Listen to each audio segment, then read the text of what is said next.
시편 116편 10절 말씀만 읽었지만 시편 116편 전체의 내용을 한번 쭉 보고 그중에서 어떤 말씀이 가장 제 마음에 와닿았냐면 그게 바로 10절 말씀이었어요. 116편의 1절, 2절이 가장 핵심적인 말씀인데 여호와께서 내 음성과 내 간구를 들으심으로 내가 그를 사랑하는도다.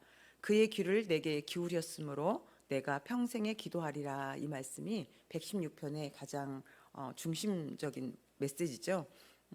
근데 이제 제가 이제 116편 10절 내가 크게 고통을 당하였다고 말할 때도 나는 믿었도다. 이 말씀을 중심으로 말씀을 준비해 봤습니다.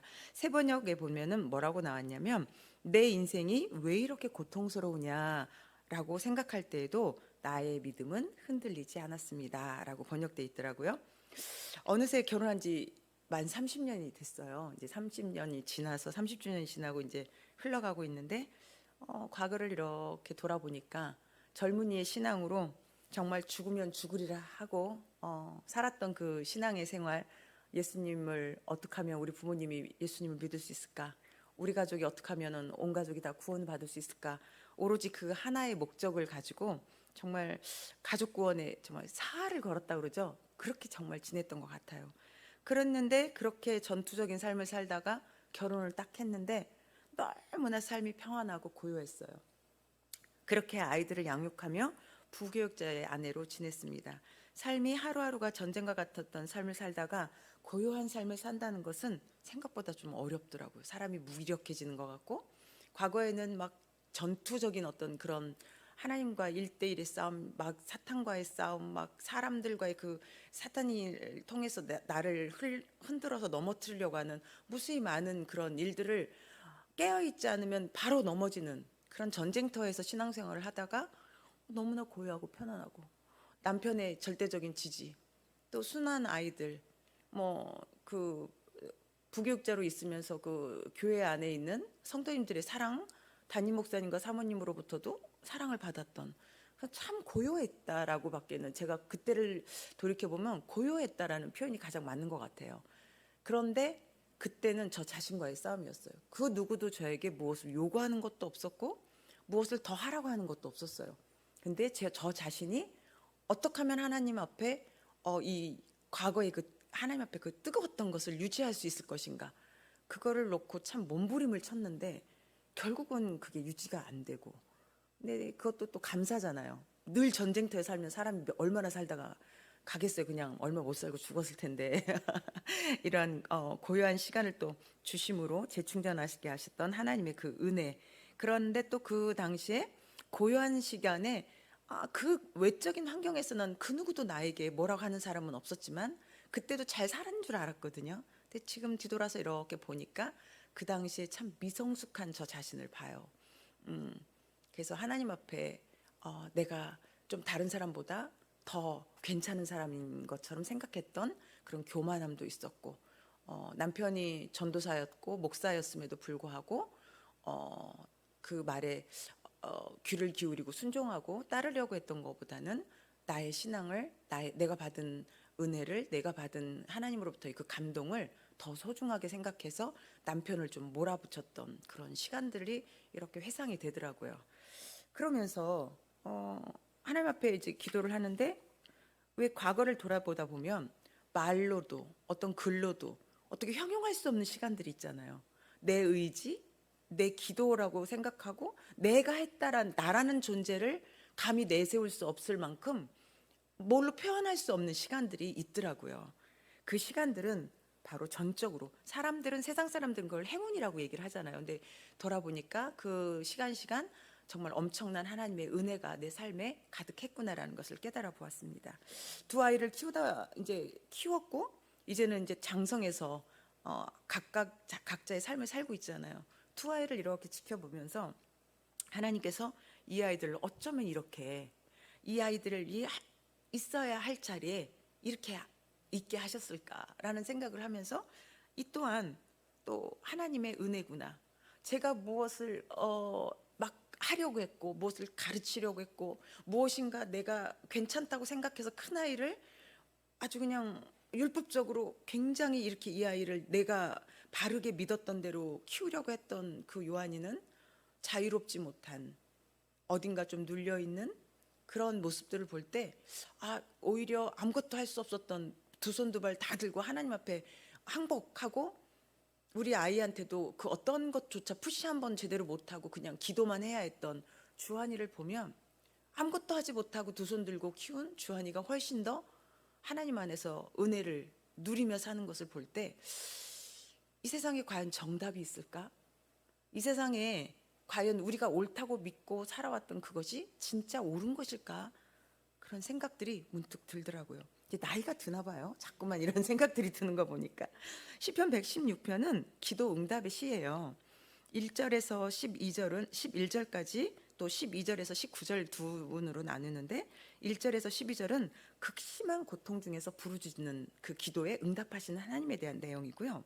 12절에서 19절은 이러한 하나님의 은혜에 대한 감사와 그에 대한 보답으로서 하나님 앞에서 행한 서원을 굳건히 지키겠다라는 그런 다짐하는 내용으로 우리가 볼 수 있습니다. 116편 11절 말씀처럼 모든 사람이 거짓말쟁이다라고 고백하는 순간들이 우리의 삶에도 있는 것 같아요. 지금 말씀드린 것처럼 모든 것이 다 하나님의 은혜였습니다라고 고백하는 순간도 있지만, 정말 믿었던 사람들, 혹은 누군가 하나님의 동역자라고 생각했던 그 누군가, 이 사람과 더불어서 정말 하나님의 일을 할 수 있겠다라고 누군가를 바라봤다가, 혹은 뭐 그렇지 않은 사람들은 말할 것도 없지만, 그런 사람들의 그런 배신이라기보다는 어쨌든 함께하지 못하는 그런 상황들이 발생했을 때, 다윗처럼 우리도 그런 고백을 할 수밖에 없는 것 같아요. 모든 사람은 거짓말쟁이라고 느껴지는 순간들이 있잖아요. 그렇게 우리 인간은 연약하다라고 고백할 수밖에 없지만, 그럼에도 불구하고 우리의 인생은 아름답다라고 고백할 수밖에 없는 이유는 오롯이 하나님의 은혜뿐이라고 생각해 보았습니다. 아름답다는 말은 아직도 정확한 어원을 알 수가 없대요. 그래서 사전적인 의미를 찾아보았더니, 보이는 대상이나 목소리, 빛깔 등이 눈과 귀의 즐거움과 만족을 주는 상태를 아름답다라고 하고, 또 다른 표현으로는 행동이나 마음씨 등이 훌륭한 데 있다, 이런 것을 아름다움이라고 표현한다고 사전적으로 나왔더라고요. 그런데 이제 이런 것이 우리가 알고 있는 일반적인 의미지만, 다른 여러 가지 추측적인 아름다움 표현에 대한 어원을 찾는 것들이 많더라고요. 그 중에서 제가 이제 가장 가슴에 와닿았던 표현이 뭐였냐면, 아름답다라는 것이 아프다, 앓다라는 거 있잖아요. 즉 아파본 사람답다라는 것이 아름답다라는 어원이 되었을 거라는 이야기가 있더라고요. 그러니까 아파본 사람답다라는 건 뭐냐면, 앓고 나서 그 앓고 난 것을 통해서 무엇인가를 깨달은 상태, 그게 바로 아름답다라는 표현으로, 어원으로 이 사람은 보았더라고요. 다리가 터질 듯 높은 산을 겨우 오르고 나서 그 경치의 정상에서 그 경치를 바라볼 때 그 느껴지는 그 마음, 너무나 고통스러운, 우리 전사님도 그렇고 저도 그렇고 해산의 고통을 겪어봤잖아요. 그 해산의 고통을 겪고 나서 그 아이를 만났을 때의 그 느껴지는 그 마음, 아프고 나서야 비로소 찾아오는 그 말로 헤아릴 수 없는 마음이 바로 아름답다라는 것이라고 저는 공감해 보았습니다. 그러나 가장 아름다움을 느끼는 것은 바로 우리 예수님의 십자가일 거예요. 그러나 실제로 십자가가 아름답지는 않아요. 우리가 너무나 잘 알지만 십자가는 고통이고 아픔이잖아요. 가장 처절한 고통 속에서 고독하게 죽음을 맞이하게 되는 것이 십자가인데, 어떻게 그 십자가를 아름답다라고 표현할 수 있을까? 그럼에도 불구하고 우리는 그 십자가를 바라보면서 아름답다라고 느끼는 거잖아요. 그것은 우리가 알기 때문이잖아요. 예수님의 십자가가 죽음으로 끝나는 것이 아니라 죽음을 이어서 부활에까지 이른다는 것을 우리가 알기 때문에 그 십자가를 볼 때 아름답다라고 저희는 느끼는 것입니다. 그래서 우리는 십자가를 바라볼 때 자격 없는 우리를 위해 죽으신 그 사랑을 떠올릴 수 있게 되는 것이고요. 그 십자가에 달려 죽으셨던 예수께서 지금도 우리 곁에 생생하게 살아계시기에 우리는 그 처절한 십자가를 아름답다고 여길 수 있습니다. 고통이란 무엇일까요? 인생에 고난이 찾아올 때, 괴로움에 몸부림치게 될 때 우리는 그 고통을 피하고 싶어 하잖아요. 누군가가 누군가는 이 고통이 찾아왔을 때 방에 틀어박혀서 잠수 탄다 그러잖아요. 그죠? 우리 예전에 김미호 집사님이 무슨 일만 생기면 잠수를 탔어요. 연락도 안 돼요. 쫓아가도 만날 수가 없어요. 오랜 시간이 지나서 막 간절히 기도하고 있다 보면 어느 날 나타나요. 연락이 돼요. 그랬던 집사님이 어느 날 그 얘기를 하시더라고요. 사모님, 저 잠수함 폭발했어요. 이제 잠수 안 탑니다. 그때 얼마나 감동이 되고 감사했던지.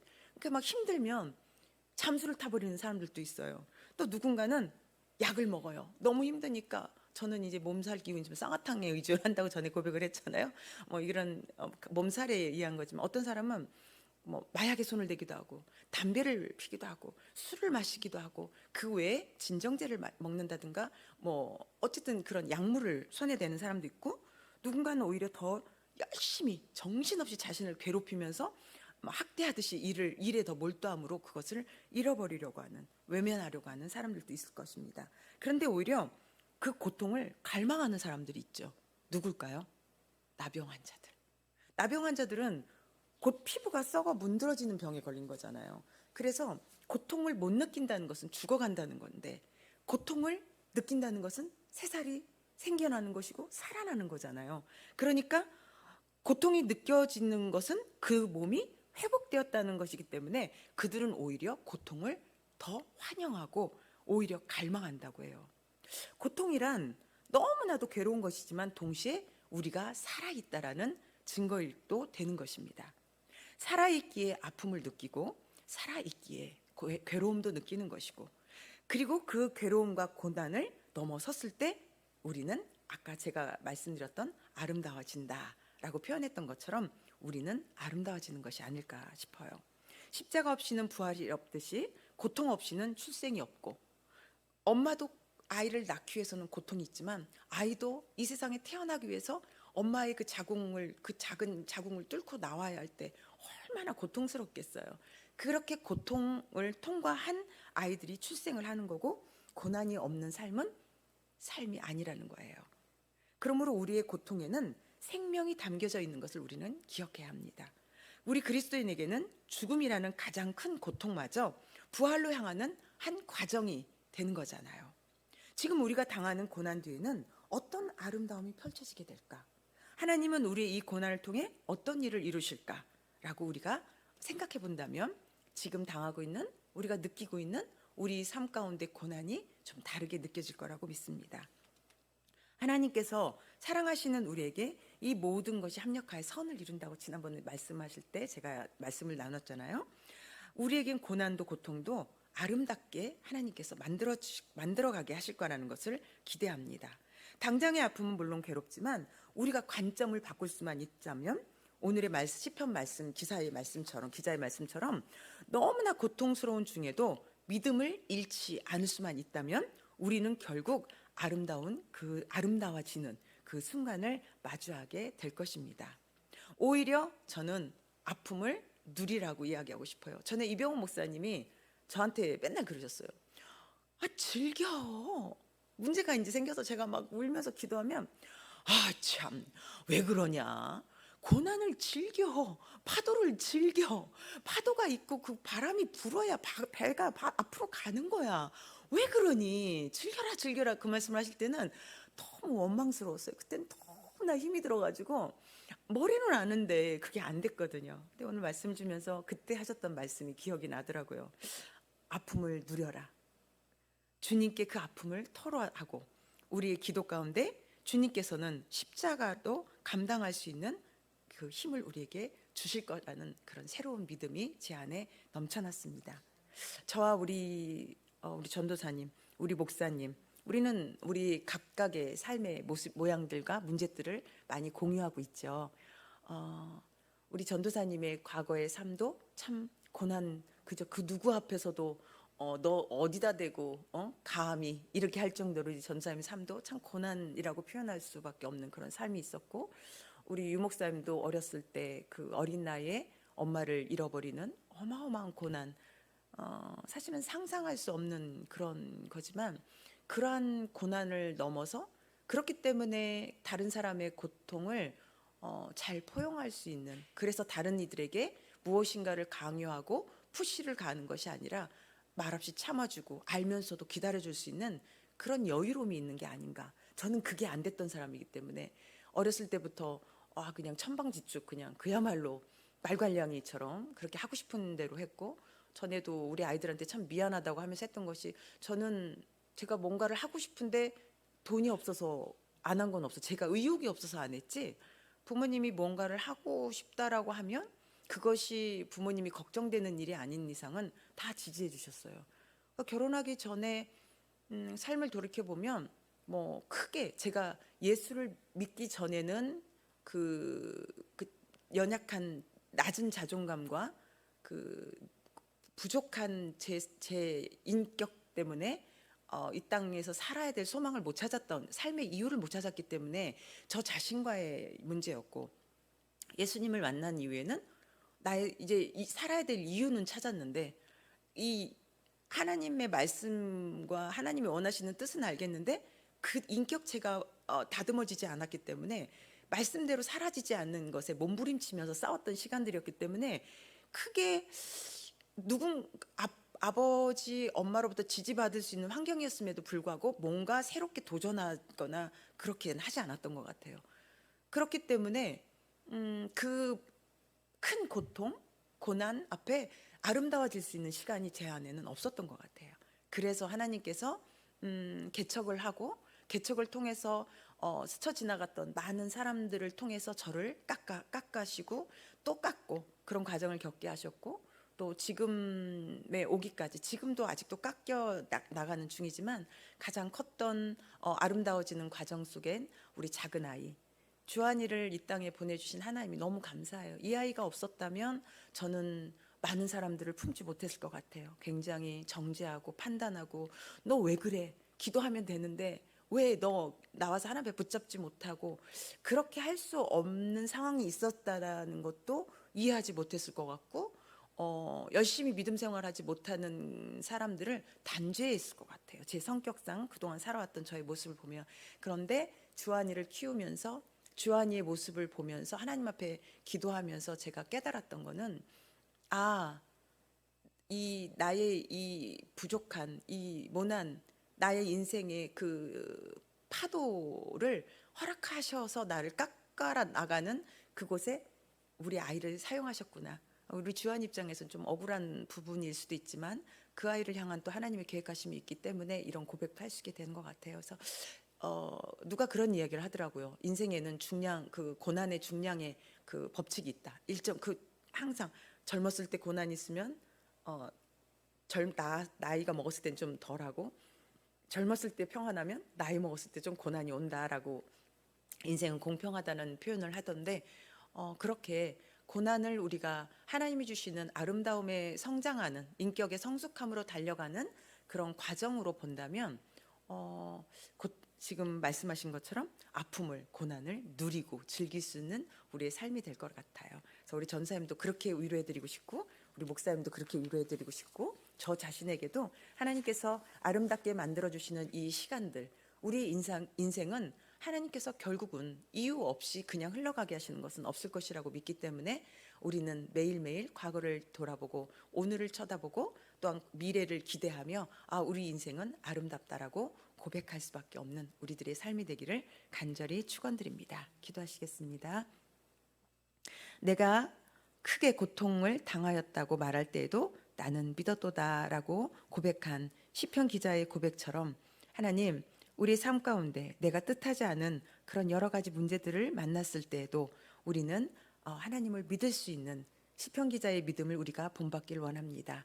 그리고 믿는 그 믿음과 함께 나의 기도에 응답하신 그 하나님께 감사해서 무엇인가 하나님 앞에 서원했고 그 서원한 것을 지키기 위해서 애쓰겠다고 다짐하는 시편 기자의 모습처럼, 하나님, 우리도 하나님께 받은, 예수 그리스도를 통해서 받은 그 놀라우신 은혜와 사랑을 기억하고, 하나님, 우리가 그것을 어떻게 하나님 앞에 정말 즐거이 기쁘게 내어드리며 갚아나갈 수 있는 그런 인생이 될 수 있을지를 고민하며 감사로 매일매일 삶의 재단을 쌓을 수 있는 우리가 되길 소원합니다.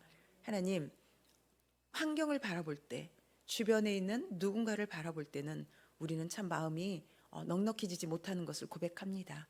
그런 하나님, 예수 그리스도가 나 때문에 정말 그 엄청난 십자가의 고난을, 십자가에서의 그 고통을 정말 말없이 감당하셨고 죽으셨고 3일 만에 부활의 영광을 우리에게 보여주셨던 그 은혜를 생각하면 하나님, 우리 인생이 그리 힘든 것만은 아닌 것인데 하나님, 우리 안에 있는 이 연약함을 제거해 주시고 이 연약함 속에 역사하시는 하나님의 그 크신 은혜를 붙잡고 감사로 채워져서 우리의 삶이 더욱더 감사가 풍성한 그러한 인생이 되어서 매일매일 매 순간순간이 아름다워질 수 있도록 주님 붙잡아 주시옵소서. 그래서 매일 기쁨의 감사, 또한 자녀들로 인한 하나하나 매 순간순간 지금 이 아이들을 통해서 느껴지는 감사, 또한 교사로서 목회자로서 성도들을 바라보며 성장하는 그들의 모습, 그것들을 잘 이겨나가는 모습들을 바라보며 감사로 매일매일 하나님 앞에 제사를 드릴 수 있는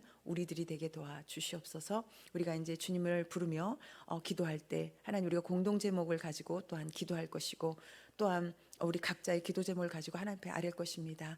기도에 응답해 주신 하나님을 믿고 기대하며 주님을 바라볼 때 주님, 우리의 간구에 응답하여 주시고 우리 마음 가운데 정말 성령님께서 깊은 평안함과 위로가 넘치는 시간 되게 도와주시옵소서. 예수님의 이름으로 기도합니다. 아멘.